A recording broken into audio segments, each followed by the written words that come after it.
Well, for more now on what hundreds of thousands of residents in Mosul could be facing in the coming weeks, I'm joined from Washington by Stephanie Hammond with World Vision. Stephanie just got back from northern Iraq in the last couple of days.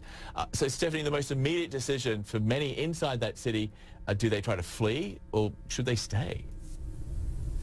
That's right. And as the military offensive just on the outskirts of Mosul right now wages closer and closer within the city, civilians very well could be trapped. We could see a city under siege in the next few days, in the next few weeks.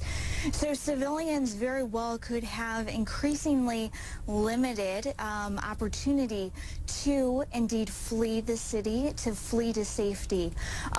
So what organizations like World Vision are really prioritizing right now is calling for those military actors involved in this offensive to provide for safe routes for civilians to flee to safety. And I guess as far as preparing for this, when you're fleeing a war zone and you're a mum and a dad, you take the kids, you don't take much else. So when they get to you, they pretty much need everything. That's exactly right. They'll need shelter, they'll need clean water, food. Children, too, who have fled, they've faced violence that they've seen firsthand now for years on end. And just the severe mental stress and even trauma that they've experienced. Children, those who are most vulnerable, will need specialized care. And if there was just this one crisis to deal with, that would be bad enough. But there are already, what, millions, 3 million people who've been displaced in Iraq just over the last couple of years.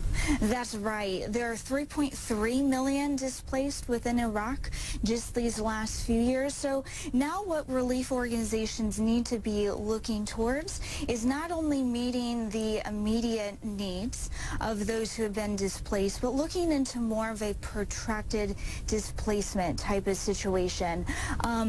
Those who have been displaced now are looking into what would it take for me to feel safe to move back home.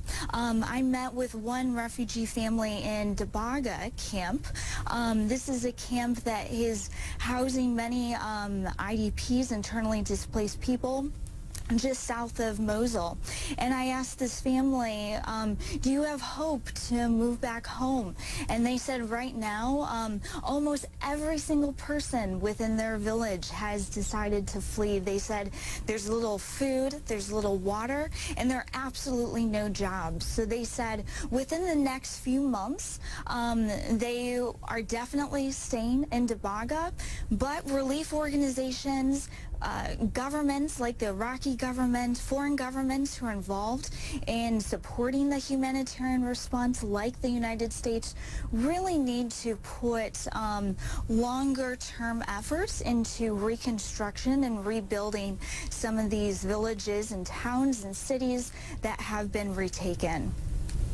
Well, to Stephanie, to you, to World Vision, to all the aid agencies, we say thank you. We wish you good luck and stay safe. Thank you.